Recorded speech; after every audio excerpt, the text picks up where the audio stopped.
Well, welcome to A Brief History of Sacred Music in the Catholic Church, Part 2. Tonight we're going to talk about the development of polyphony. And what is polyphony?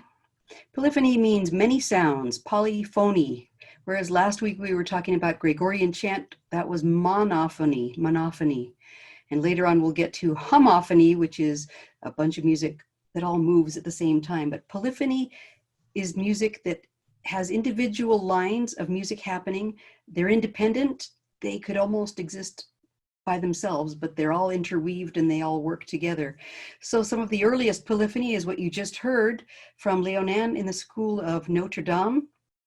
And that piece was called Viderant Omnes. And you could hear at the bottom, there was just, it wasn't quite a drone. Sometimes it could have been the tune of the chant moving in very slow notes going up and down, or and on the top there is a lot of ornamentation. It's hard to understand the words, so they moved on to something a little bit better, which we'll get to later.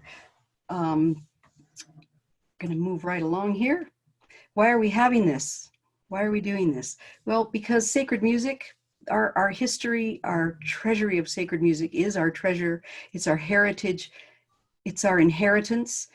And most people, especially most Catholics, have never heard it. They don't know about it. They have no idea what a treasure this is. And it's a treasure because our sacred music combines the texts to the music in the actual text of the liturgy. There's lots of other kinds of music that's religious music, secular music, and we're going to actually play a lot of secular music today because it all has to do with how music developed through the ages. I'm going to take this away, James. James is going to be co-presenting with me tonight, and he's going to tell you just a little bit about ChantWorks. Yeah, in case a reminder to those of you who are back with us for the second session, but also for those of you who might be here for the first time tonight, just want to say a little bit about ChantWorks. ChantWorks is an apostolate that's devoted to renewing the liturgy of the Catholic Church by recovering much of the music that has been lost or suppressed over the last 5 decades or so.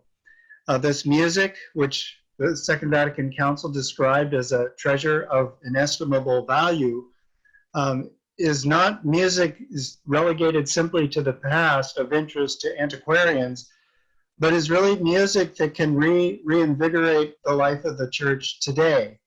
And so that's our great mission here at ChantWorks, is to reinvigorate the life of each parish and of each individual by recovering and promoting the great treasury of sacred music that is ours as Catholics. Thank you, James. So just a quick introduction, because we introduced ourselves last week and our bios can be found at the end of this production tonight. I'm Diana Silva. I am the music director for ChantWorks, and James Cavanagh is our liturgy specialist. We won't spend any more time on that because you can read about that later. A little bit of housekeeping tonight. This is a webinar. This is not a Zoom meeting, and webinars are a little bit different. This is being recorded. We'll have questions and answers at the end, so please save your questions for the end, or you can ask them along the way, and my trusty husband will gather them together and I'll answer what I can or what there's time for. So if you have technical issues, please in the chat talk to Mike Silva. And James, take it away. Yeah, so the purpose of, there's all kinds of different music. When a church speaks of music, it never just refers to music in general, or even to liturgical music or religious music. It always qualifies it by the term sacred music. And for something to be sacred means that it's literally set apart. A man who's ordained is in holy orders, sacred orders, is set apart for particular ministry. Sacred vessels that we use for Eucharist are set apart for a particular use. And just so there's music that is set apart specifically for the use of the worship of God. And not only to worship God, but also to sanctify the people. This is the twin purpose of worship and of music in the liturgy, to glorify God and to sanctify the people. And the sanctification of the people actually comes about as we glorify God in a manner in which he has shown us how to worship him. And that includes the type of music that we use. So chant, Gregorian chant specifically, but other kinds of chant, sacred music, polyphony, which Diana's going to be talking about tonight, are all forms of music that are meant to lift up the heart, sanctify the soul, and enkindle our imaginations. So we hope you'll enjoy tonight's presentation as we focus on music of the late Middle Ages and the Renaissance periods.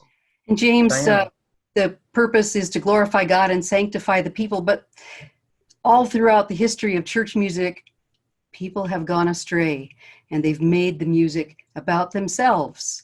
So I don't know how big a screen you're looking at this on, but we have a little comic here where a operatic Brunhilde is talking to another cellmate, and she says, chanting an introit with too much vibrato. What are you in for? And on the right side, we have actually a little parody from a painting by Van Eyck with people singing in a choir, and then somebody takes over and makes it all about herself. And composers have done this and musicians have done this since I think there was sacred music, and throughout the history of sacred music, the church is constantly pulling people back. So you heard in the first piece that you couldn't really understand what was happening with the text because it just got so ornate that we lost that. It was beautiful, but who knows what they were singing. And even back in the earlier days of Gregorian chant, the deacons used to sing a lot of the propers, and they were very ornate, and they got to be like opera stars or rock stars. And finally the church pulled them back and said, wait a minute, deacons, your job is to preach the gospel and take care of the widows and the orphans. Let's give this to the choir. Yeah, this tendency of singers to want to be prominent in the liturgy goes back even into the Bible. In the Hebrew scriptures, we read about the sons of Korah. The sons of Korah were the singers, and in the Pentateuch, that is the first 5 books of the Bibles, they're portrayed in a not very flattering light because they tended to be rather rebellious against the priests and of Moses. So even back when the liturgy of the Hebrews was first developing, even the singers then sought to place themselves above the priests, above the church, the people of God, and to set themselves apart in a way that called attention to themselves. I should add, however, that in 1st and 2nd Chronicles, which is attributed to the priestly author, the sons of Korah are treated in a much more favorable light. But the sons of Korah, just for those of you who are interested, are the ancient singers, the choir members of the temple and the synagogue. So this painting here is just the Ghent altar piece, and that's where the last parody was from. You can see it up in the upper left where that came from. And this piece is called what, James? It's called the Supper of the Mystical Lamb. That's beautiful. Moving right along, though. We're going to start with Hildegard of Bingen, Saint Hildegard of Bingen. She was just canonized, I don't know, in the last 10 or 20 years, I think. And she was an abbess. She was a poet. She was a composer. She was an artist. She painted, and she was just an amazing person, kind of recently discovered in the last 30 or 40 years. And I think a lot of New Agers really love her. She's really, really a liberated woman in doing all of those things way back in those days. And she wrote, some of her music was for musical plays that she put on with her nuns. One of them is the Ordo Virtutis, and she compared God a lot to nature. And the next piece that you're going to hear is by Hildegard, and it's called O Frondens Virga, and it means, O blooming branch, you stand upright in your nobility, as breaks the dawn on high. Rejoice now and be glad, and deign to free us, frail and weakened from the wicked habits of our age. Stretch forth your hand to lift us up aright. Now you'll hear some musical instruments in this piece because this is not liturgical music. They may have used instruments, we're not really sure, but this is an early time of notation, remember, and luckily Hildegard wrote her music down.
I'm going to just stop here for a second.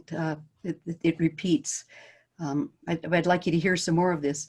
Now, Hildegard just wrote the melody, and the choir is adding some music in parallel fifths that sound kind of open to us. It's not music that we're used to hearing yet. And the instruments are improvising. So you're hearing a VL, which actually was a little bit later, and a little tiny bit of plucking on a tenor viol, which is a little bit later beyond that. This is Shira Cavanagh playing the VL.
I'd love for you to hear the rest of that, but we've just got too much music to cover tonight.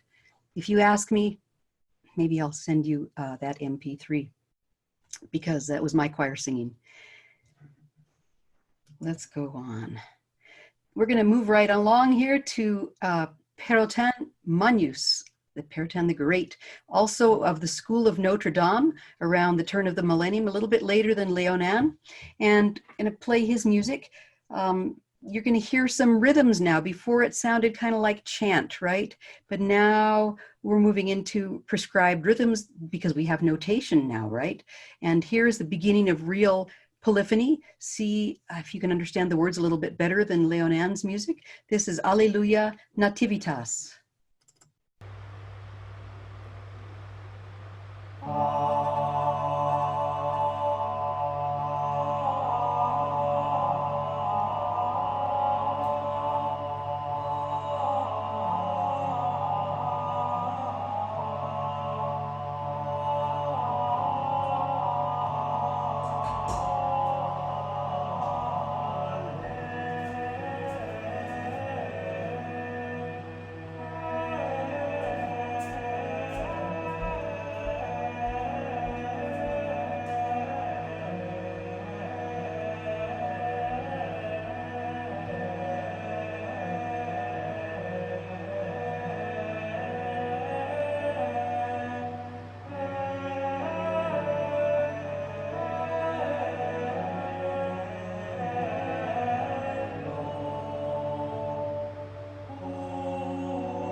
This goes on quite a bit longer, but again, we need to move along, but you've got a taste of that. I just wanted you to see what was happening in the rest, in other parts of well, Paris. He was in Notre Dame. This is only a few blocks away, but you can see what's kind of happening in his world. This is just gorgeous. This is Sainte-Chapelle in Paris. It's what a lot of people like to call the Dark Ages, huh, James? Exactly. The Dark Ages is sort of is a misnomer. This period of time between the 12th century, starting around the 1100s through the 16th century, was a time of great, not only musical composition, but architectural achievements. This is a private chapel that housed relics of the true crown of our Lord. And one of the things I wanted to call attention to you here is the design of the buttresses and the windows, which are Gothic. So this is a classic example of Gothic architecture, which flourished, like I said, from the 12th century to through the 16th century. But it's very recognizable in terms of its religious orientation. And one of the things I wanted to point out about Gothic architecture, especially as it's developed in line with the development of music at this time, is what the Gothic arch does. The Gothic arch superseded the Roman arch, which was a simple curved arch. The Gothic arch, in order to cover the same linear span, had to reach higher. So the pointed arch of the Gothic arch allowed for this magnificent expanse of glass and light to come in through the windows. And the verticality that is so exquisite here was allowed by these Gothic arches. And so it's interesting that the development of the Gothic arch, which allowed for a higher and more light to enter into the church building, coincided with this new flourishing form of musical excellence that Diana is going to talk about in terms of polyphony and so forth. I went to this chapel one time. I got up there with my friend, and there weren't very many people there. Evening was coming, and unexpected to me anyway, both of us, some people stepped out from behind columns and started singing music, medieval music, kind of like what we just heard. and echoing off those windows. I mean, there weren't very many people in there. They just, I don't know what that was about, but we just dropped down to the floor and sat on the floor and listened. We said, we're gonna be late for dinner. Before we go on to the next video, actually, I want to talk a little bit about instrumental music and secular music. So instruments were sometimes used in the Mass in different places and with different rules. And usually whenever the church said something about it, it was, again, to pull things back. It's like, wait a minute, we can't hear you. Don't use trumpets at church. Don't use the drums. It's always to pull people back to the sacred, to glorifying God and sanctifying the people, not sanctifying the musicians or the composers. But alongside the sacred music, the secular music was also growing, because now that music has notation, we know what some of the secular music sounded like too, because, you know, earlier on, just the monks were using the notation, but pretty soon everybody kind of got the hang of it, and they started writing down their instrumental music. So this is one of the earliest pieces of instrumental music that we have. It's Jordi Savall playing Saltarello. It's a dance from Italy, and he's playing a strange instrument from Afghanistan called a rhubarb.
And that's just too much fun, but we got to move on. I really hate to stop that, but I'm looking at the clock too, and we've got so much great music to get through. So here we have Guillaume de Machaut, and here is, I guess, the cathedral in Rheims where he was, and he was obviously a composer. Now you're going to hear a little bit thicker texture, and think about if you can understand the text. Now, we've moved on up here now. We're not at the turn of the millennium. We're now in the middle of the 1300s. And this is from his Mass of Notre Dame. It's his Kyrie.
course, that goes on too. But you heard a little bit of Gregorian chant in the middle there, didn't you? It still had some pride of place, didn't it? Moving on to Italy, we have Francesco Landini, who was a composer and an instrument builder. And I'm playing the next piece. It's a secular piece. I'm going to play quite a bit of secular music tonight. One, because it's fun, but also because it shows you what was growing up side by side with the secular. And eventually, I mean, the secular is always knocking on the door of the sacred. Can I come in? Can I come in? Can I come in? No, you can't. No, you can't. No, you can't. Okay, let's let him in the back door. And it happens throughout history. We need to know what it sounds like so we know what the difference is. The next piece you're going to hear is a song. And one of the reasons I wanted you to hear this and see it is because this is what an early pipe organ looked like. And there were some places where maybe they were using pipe organ in church early on. In a lot of places, it wasn't allowed for a long, long time. But here it's still being used as a secular instrument. This is a song, Ecco la primavera. Spring is here and it's time for lovers and loving. And these people are just having way too much fun.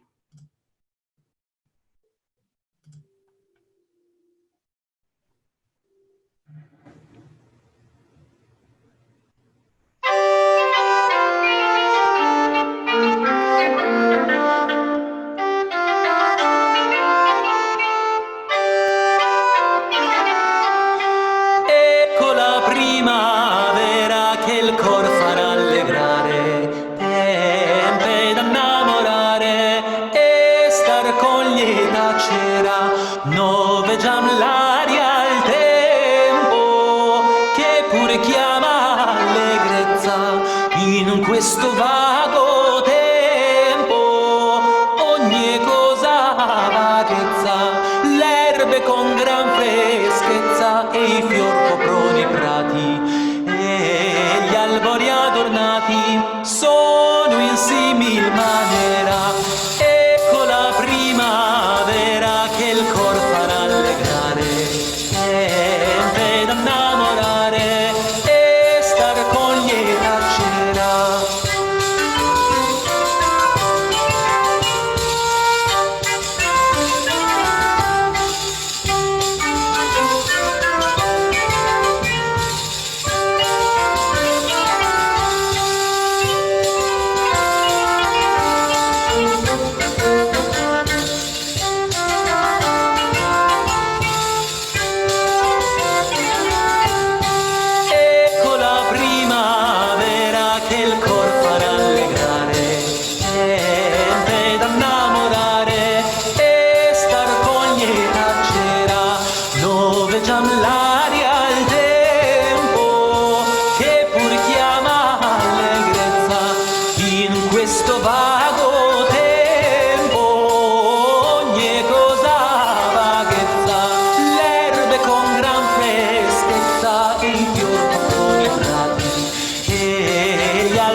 Wasn't that fun?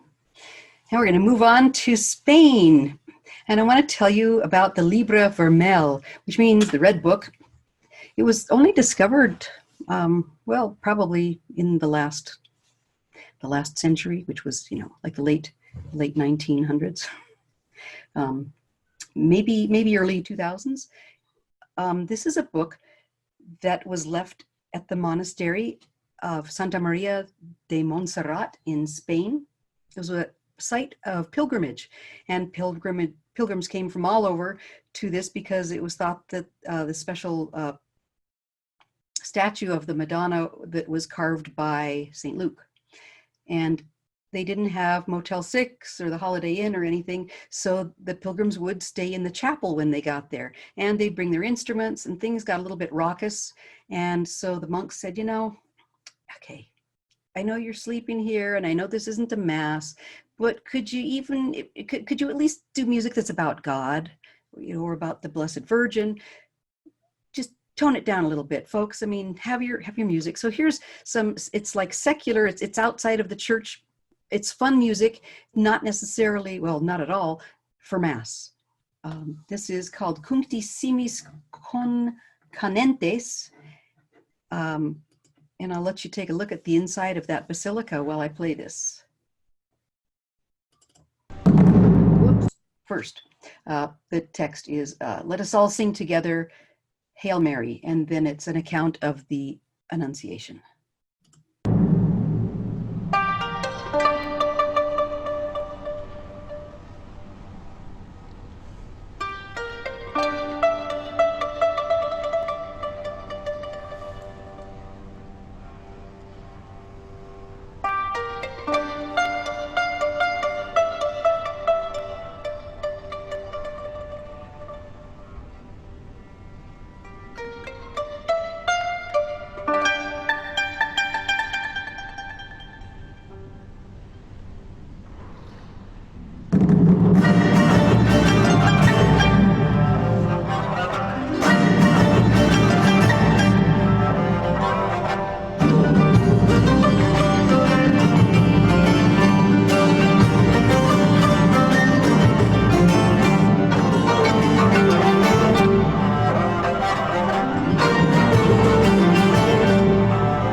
Okay, I bet you didn't think you were going to leave this webinar humming a 13th century tune, did you? 14th century tune. You didn't. Tell me.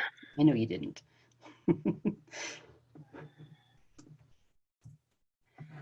James, there's some strange new things going on in the world here. Tell us about what's going on here. Yeah, so we moved from the 14th to the 15th century, and some pretty incredible changes are starting to happen throughout the world. You know, of course, one of the most important technological innovations in human history was the invention of the printing press. This allowed sacred scripture to be produced in large quantities. In fact, the Gutenberg press, the first publication off the press, was in fact the Bible, the Gutenberg Bible. And so this allowed the Bible to become much more readily available and much more affordable. Prior to this time, of course, scripture had to be copied by hand, making them extremely expensive for any ordinary person. James, I heard that to make a very beautiful illuminated Bible before this took 500 cows.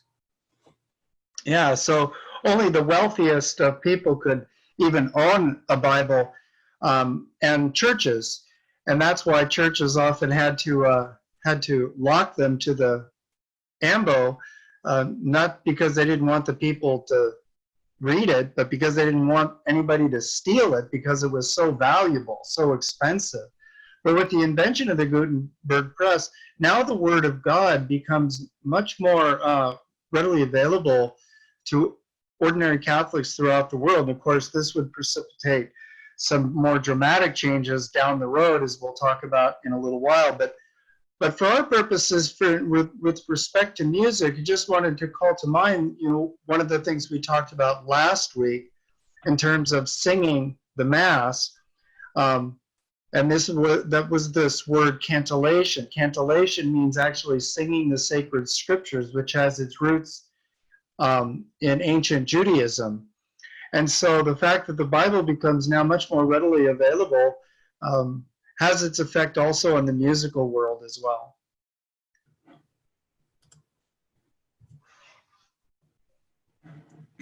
So here we see a map of the world before the New World was discovered. James, do you want to add anything here?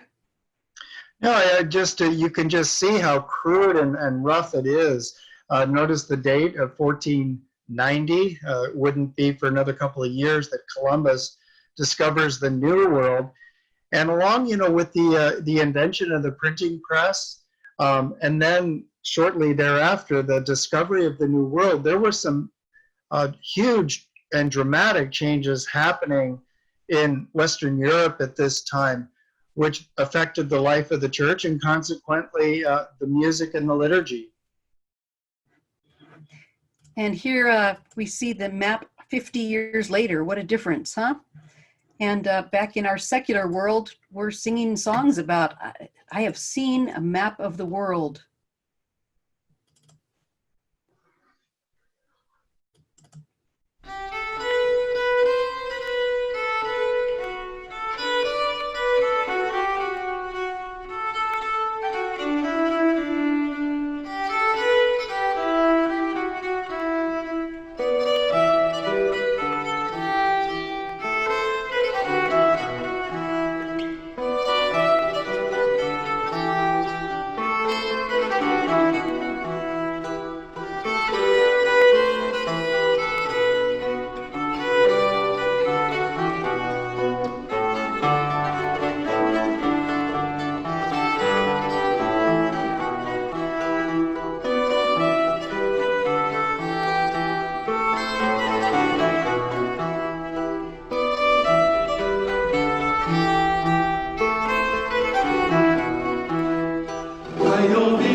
We got to move on.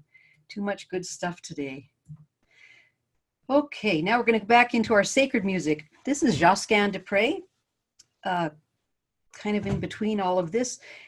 And Josquin writes some of the most beautiful music that I've ever heard. The piece that you're going to hear now is Ave Maria Virgo Serena. You're going to hear music in 5 parts. You'll hear imitation. So one voice will sing Ave Maria Before they're done with that phrase, even the next voice comes in with the same thing, kind of like a round when you sing row, row, row your boat. It takes really intricate compositional technique to be able to write this kind of music, because then the next voice comes in and it's singing, and then the next voice is coming in, and in the meanwhile you have to keep the other voices busy because they have to be noodling on something else while the other people are singing the theme that you just had.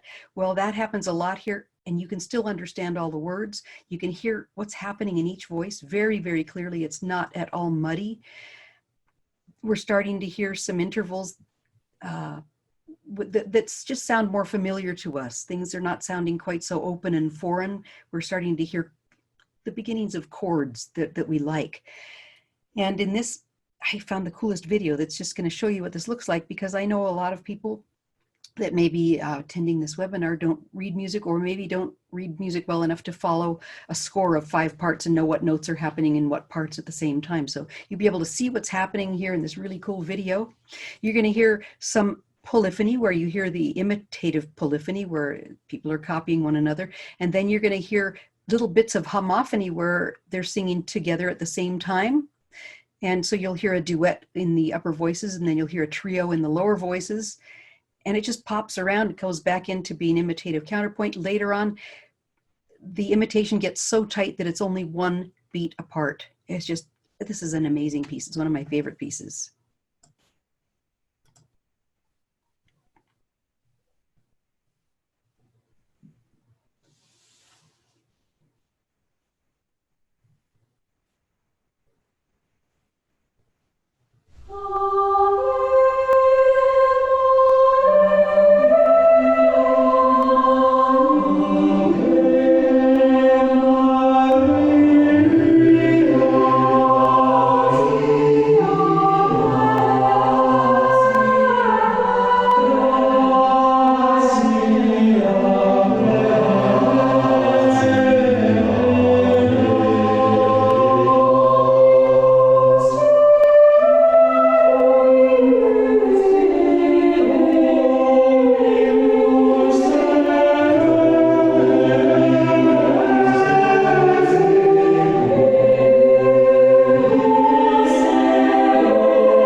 cool was that? How cool was that? We are running a little bit late, and I'm hoping that you'll stick with us. We're going to run a little bit over. We're going to start talking faster and get into the music faster. James is going to tell you a little bit about what happened next in the world. Yeah, well, things are, the New World has been discovered, and so Europe is really beginning to really spread its wings and grow. And it's at this time that Martin Luther, a monk, an Augustinian monk in Germany, reacting to many abuses within the church, mostly regarding simony and the selling of favors and positions in the church, tacked his famous 95 Theses on the door of the cathedral there, and launched what became known as the Protestant Reformation, or as some have referred to it as the Protestant Rebellion, because in actuality, after this time, the Catholic Church did in fact embark on a very serious internal reformation, which scholars call the Counter-Reformation. It was during this period, during the Counter-Reformation, that some of the most exquisite theology as well as music was developed.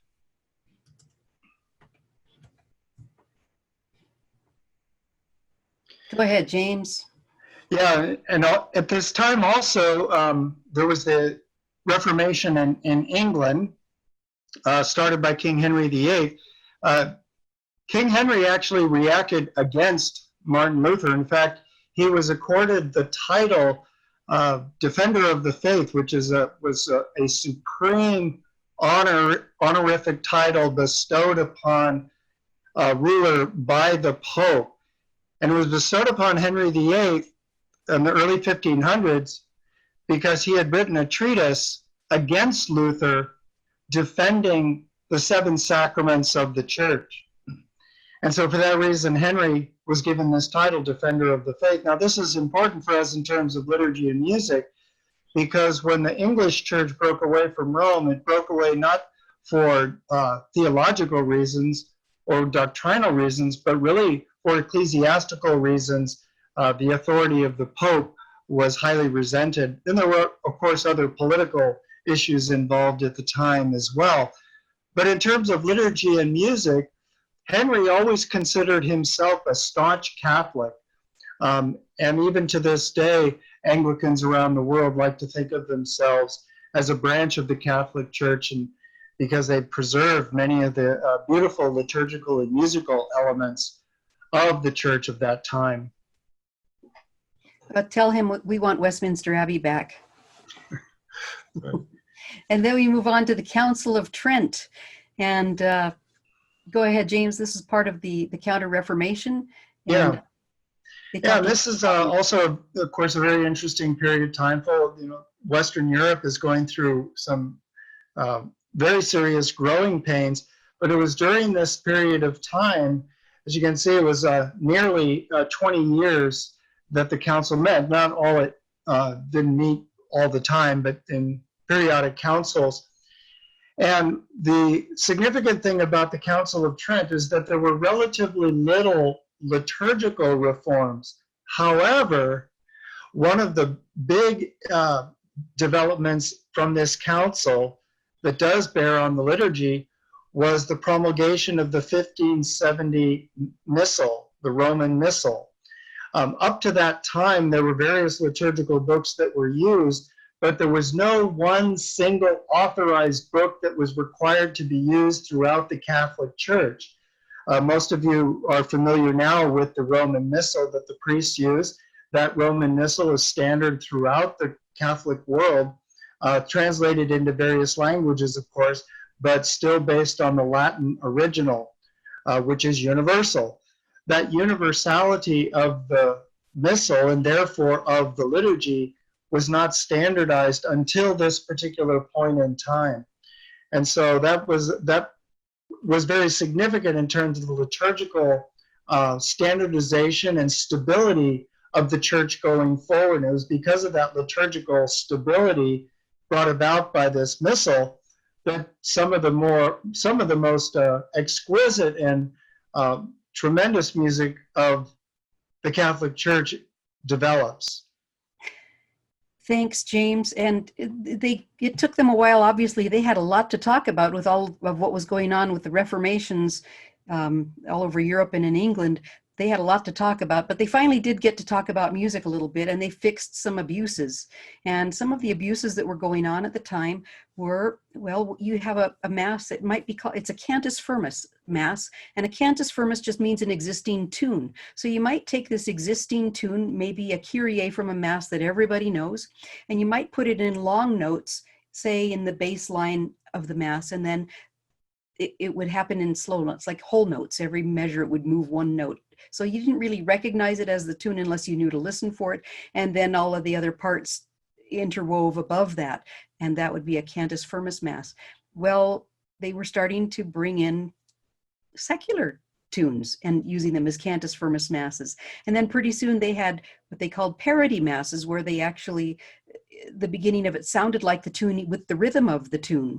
And they would start using, again, these secular tunes. Some people even composed music where they sang the text of the secular tune while everybody else was singing the text of the mass above that. That's a big no-no.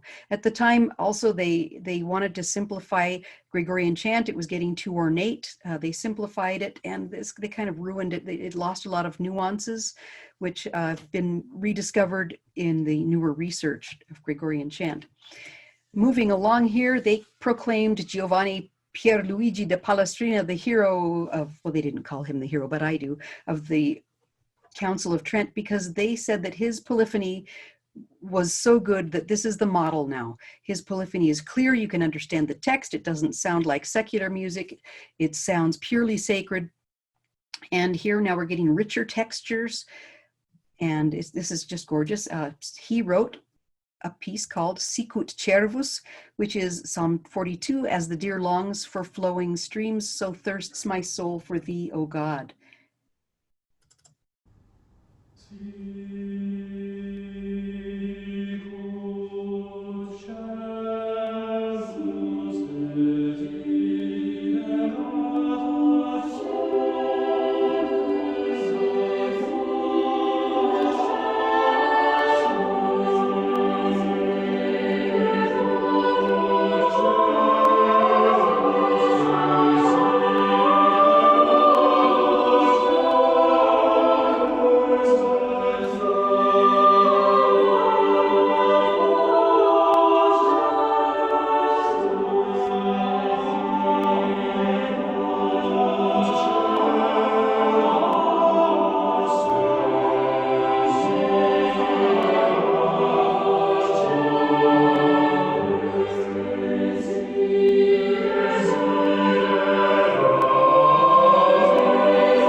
Well, moving along here, the Renaissance kind of now in the beginning of the 1600s starts to turn into the Baroque era in Italy. But in other places, in Holland, in England, we're just going to drag the Renaissance out a little bit longer with the kind of music that we like. And they just wrote some beautiful stuff. It got more elaborate. Now that we have written notation for secular music, and now people can buy things because the printing press, people could buy their music, and they had music parties. They met every week and played music in their houses. They sang madrigals, which are secular songs that are also polyphonic, and they played music that was polyphonic, also dance tunes. And so here I just want to go through some of the instruments quickly of that period. Here's the lute. You've probably all seen a lute. How many of you have seen a lute? Raise your hands. Can you raise your hands? Okay, got some hands up. Okay, great. So you see Robin Hood and his gang with lutes, okay, in the movies, although that probably was earlier. There was probably a version of a lute, just not that kind. A crumhorn. This is a reed, a double reed instrument, kind of like an oboe, only instead of putting your mouth on the reed itself, there's a cap over the reed and you blow into the cap. And honestly, these sound kind of like kazoos, and they come in all different sizes. And I encourage you to go to YouTube and look up crumhorns and listen to them. You'll have fun. Recorders, we probably all know what recorders sound like. You've all heard recorders, right? You don't have to raise your hands. Y'all know what those sound like. They're flutes. They're wooden flutes that are played vertically. And then I love this one. This is called a sackbut. It's an early trombone. And they come in different sizes as well. And then, of course, my favorite, because this is what I play, viola da gamba, or in England, it was called the viol. And they're actually more closely related to guitars than to cellos. There's no floor peg. You bow them underhand. The back is flat. It has 6 strings tuned in fourths with a third in the middle, sort of like a guitar, but in different ways. And it has frets like a guitar. And so I want to play you a piece. This is a Galliard by Orlando Gibbons.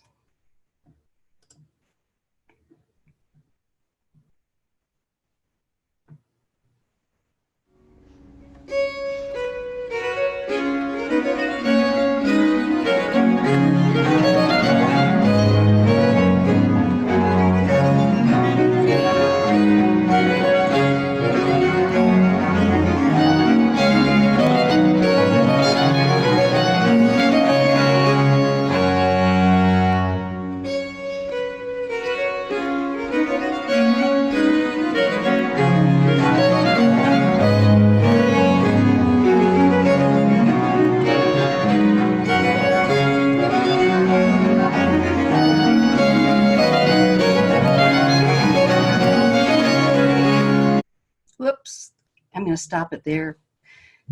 We just got to move along here. William Byrd, he was in England. William Byrd was an interesting character because he lived during the reign of Queen Elizabeth when it was illegal to be Catholic, and he was Catholic. And he composed music for the Catholic Church as well as for the Anglican Church. He also composed secular music. And James, did you want to say anything about the development of the anthems? Are you there, James? Well, just the anthem in the English tradition corresponds to the motet, and it's a piece that's neither it's neither one of the propers, which we talked about before, nor is it part of the ordinary, but it's a special piece of music, religious in nature, so it's still sacred music, but it's something that's unique for the Mass.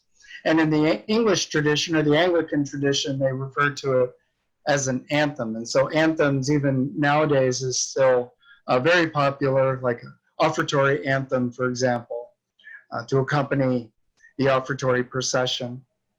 And in a lot of Protestant churches, the choirs will sing an anthem at some point, and unlike the Catholic Church, there's nothing else going on. It's time to listen to the anthem.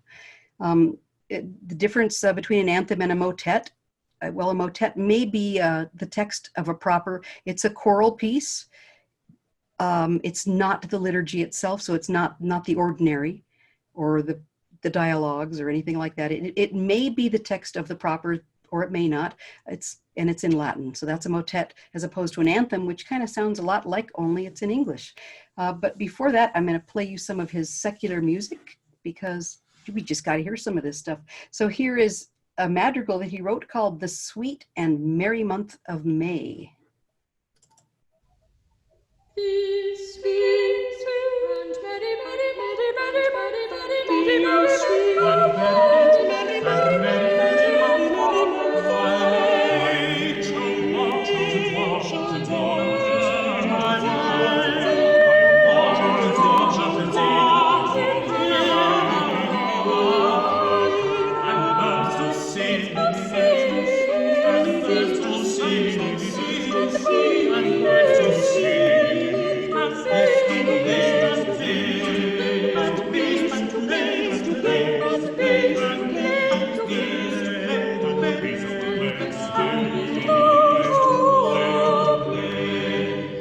There's a lot more to that, but we are running out of time.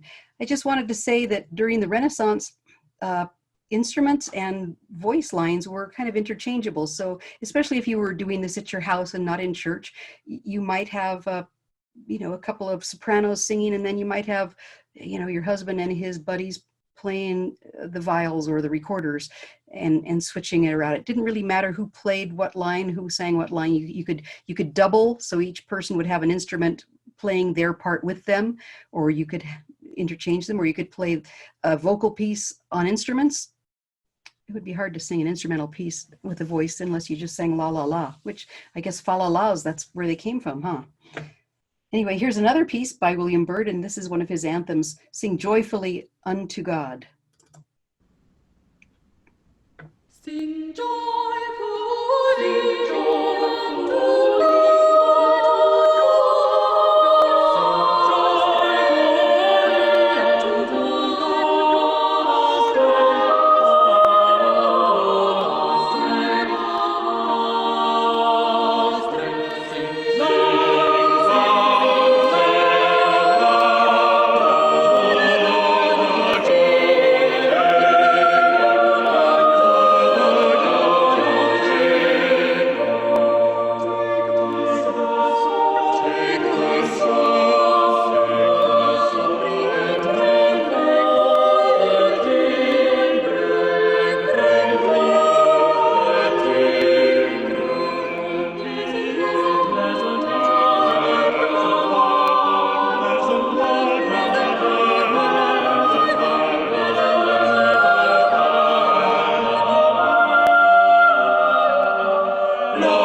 Anyway, you can hear that sounds almost like a madrigal. It's similar. It wasn't as fast. The words are different, but there were a few little dance parts in there. You could kind of hear a little bit of dance rhythms going on there. And well, some of that just makes it fun, but you got to be careful bringing that stuff into church. I think we've come to the end here, but before we go too much farther, I want to say that well, thank you, and come next week. Next week, we're going to cover a whole lot of things. We're going to move into the Baroque and classical and Romantic periods. And there's more music after the questions and answers. You'll see our bios, and at the end, you'll see a discography if you want to know where I got this music. Also, if you liked the Josquin piece, the one that looked like Guitar Hero, and you want to listen to it, I think a better recording of that is Chanticleer. So you might want to look up Chanticleer and Josquin, Ave Maria, Virgo Serena. So at this point, are there any questions? I'm looking here.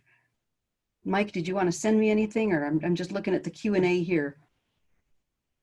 Do you have swag available for purchase or coming soon? We will, but not yet. We're just kind of opening we're not really grand opening. We're just, this is kind of our pre-opening here. So, but we will definitely. Somebody said, I missed the first webinar. I hope I can watch the replay. Also thinking if there's a simple curriculum of this for children, I'd like to start our music appreciation aligned to Catholic music. Well, that's a good idea. I don't know.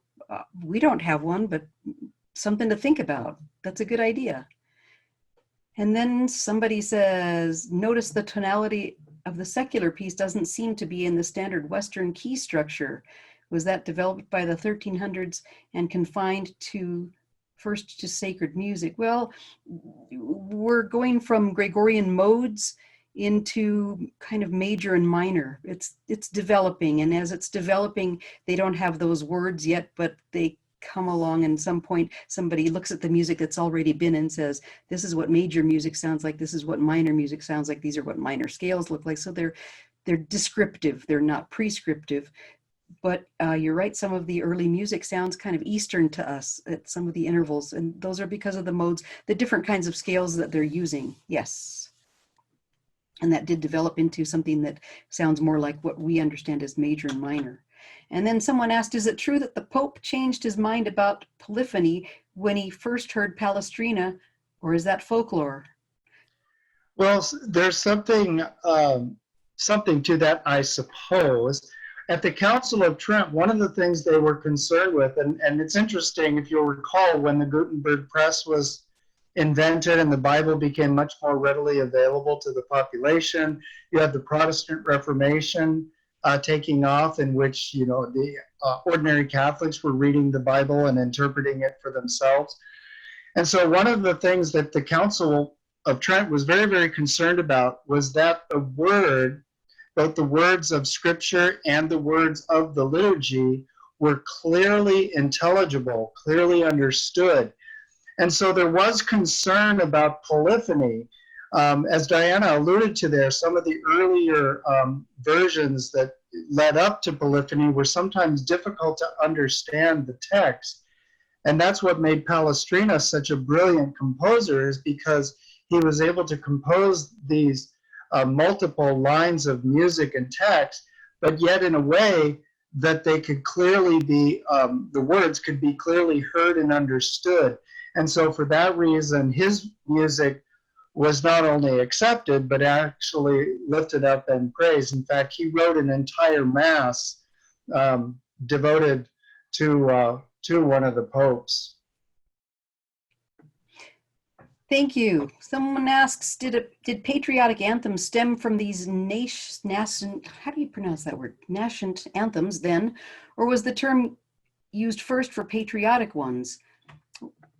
That's what I commonly think of when I hear the word anthem. Well, an anthem is a piece of music that is through composed. That means it goes from the beginning to the end, whereas a hymn is strophic. It goes back and the same tune is repeated on different texts. So I suppose you could say that that's true, although some anthems sound more like hymns to me, especially if they have more than one verse. Our national anthem is just one verse. It's an anthem. It goes all the way from the beginning to the end. Someone asks, how did instrumental music compare with vocal music at this time? Was the writing different to compensate for the lack of a text? Not much, not much. I think that they were, because they were interchangeable sometimes. Often you'd have instruments playing vocal lines. You know, if you had something like the Saltarello that we heard, like that's kind of hard to sing. So you can do some things with instruments that you can't do with voice, but you can't. And I've got two people here with their hands up. So I'm going to first allow Marcia Hartman to talk. Unmute yourself, Marcia.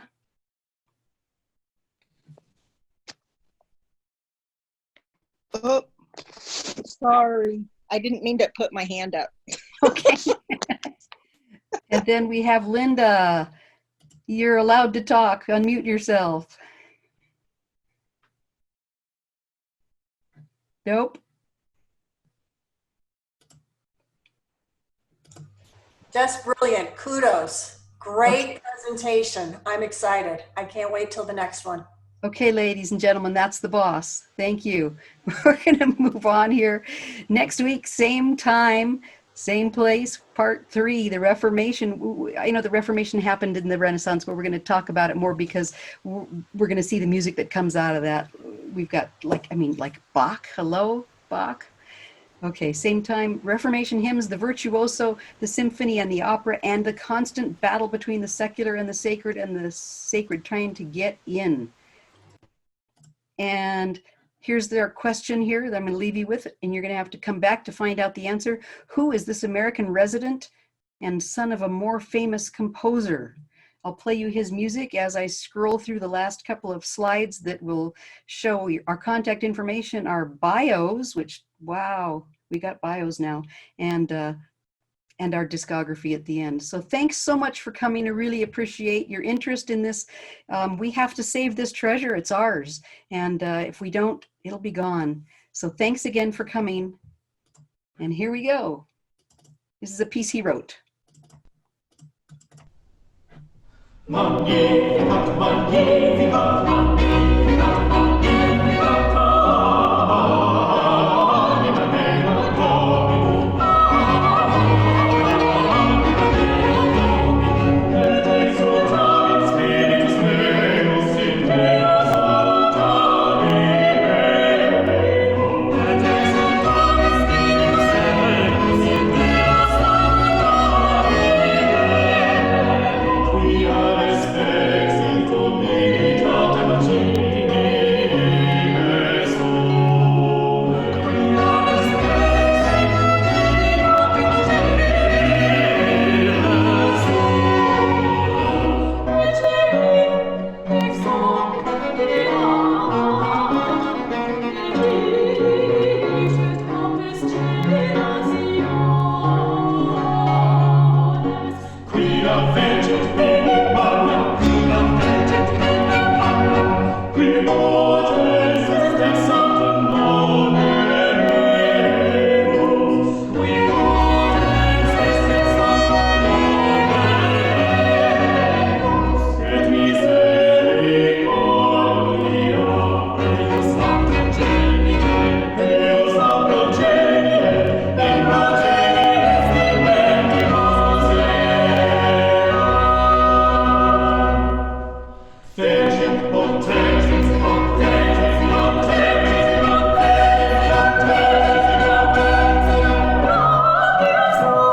potentis, dispensit, dispensit, dispensit superos te oris soli, dispensit superos te oris soli. Deposuit potentes descendere, deposuit potentes descendere, et exaltavit Domines, et exaltavit Domines, et salientes in meritoris, et irites in misericorde, et irites in misericorde.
If you're still here, Mike, please launch the last poll. Sorry.